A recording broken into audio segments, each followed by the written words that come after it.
Previous video में हम लोग देख चुके हैं कंडीशनल ऑपरेटर्स। कंडीशनल ऑपरेटर्स यानी कि टर्नरी ऑपरेटर वो होता है जो 3 ऑपरेंड्स के ऊपर काम करता है। अब डिसीजन मेकिंग का हम बात करते हैं तो डिसीजन मेकिंग का मतलब हो गया, एक एग्जांपल लेते हैं कि आज वर्षा होगी या नहीं। ये पॉसिबल भी है कि वर्षा हो भी सकता है या नहीं भी हो सकता है। यानी कि हम लोग क्या करते हैं कि प्रोग्रामिंग में कोई भी स्टेटमेंट को एग्जीक्यूट जब करते हैं तो उसके ऊपर हम लोग कुछ अगर हम लोग कंडीशन देने का अगर काम करते हैं तो वो हमारा कंडीशन मेकिंग जो होता है उसी को हम लोग डिसीजन मेकिंग कहते हैं। डिसीजन अप्लाई करते हैं कि क्या ये स्टेटमेंट इस कंडीशन को फुलफिल कर रहा है या नहीं कर रहा है।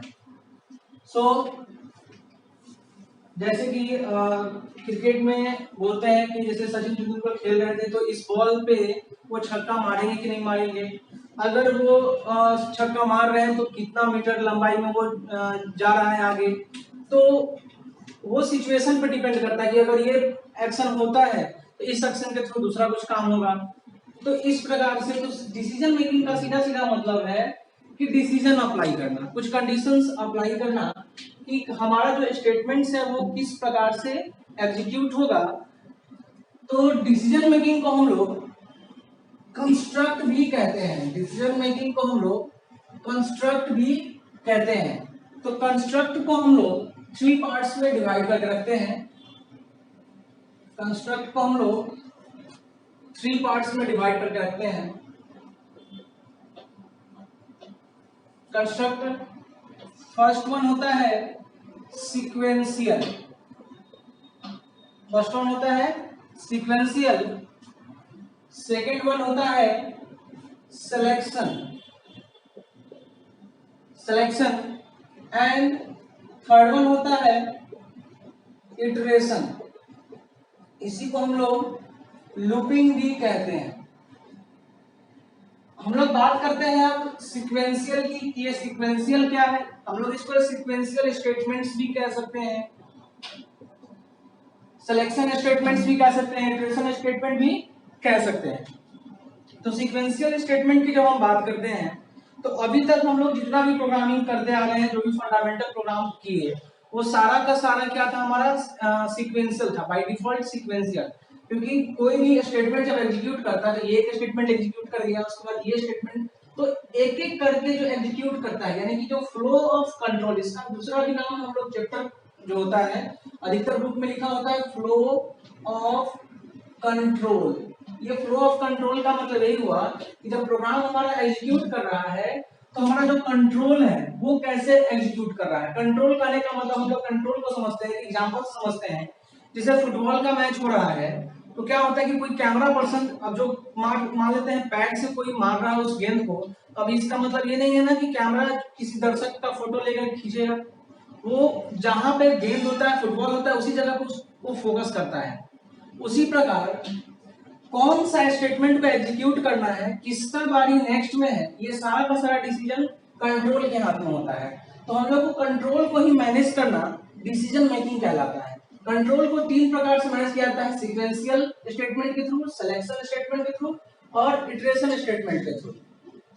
सीक्वेंशियल को हम जब बताए कि सीक्वेंशियल बाय डिफॉल्ट होता है, यानी कि एक स्टेटमेंट के बाद नेक्स्ट स्टेटमेंट को एग्जीक्यूट करना होता है।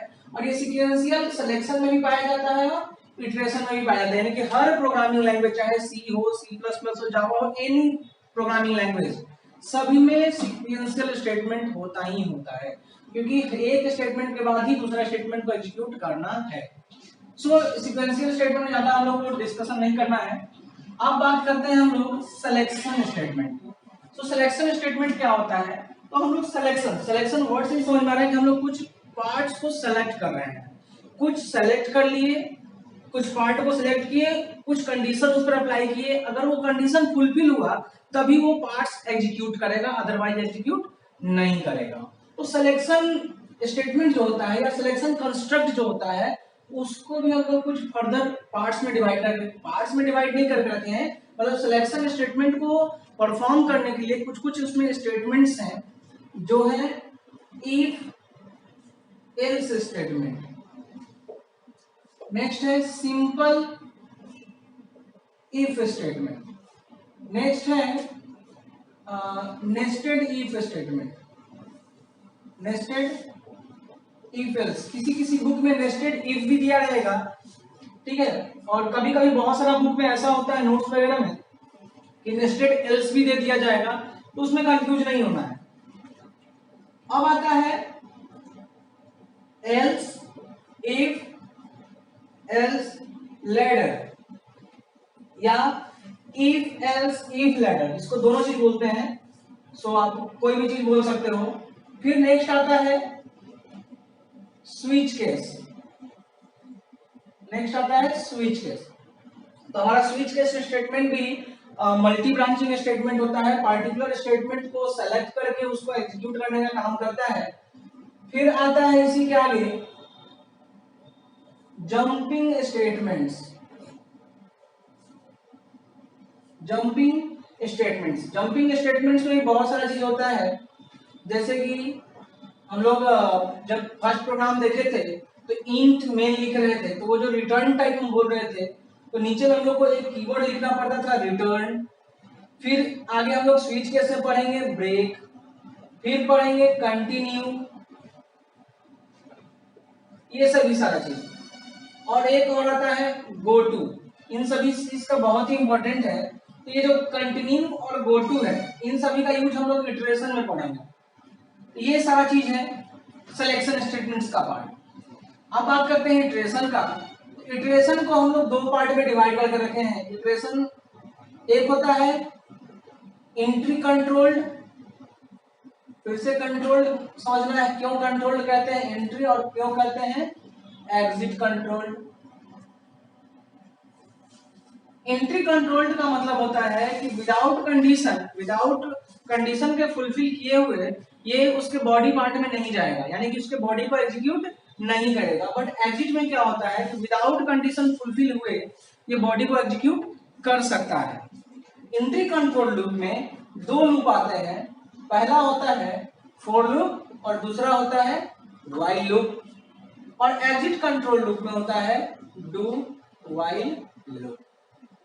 तो इस प्रकार से हमारा ये जो कंस्ट्रक्ट है, कंस्ट्रक्ट का ये ट्री हमने बना दिया है, हायरार्की बना दिया है। इससे आप लोग समझ सकते हैं कि किसका कौन सा पार्ट है। एग्जाम में इस प्रकार से ही फिगर बनाना होता है।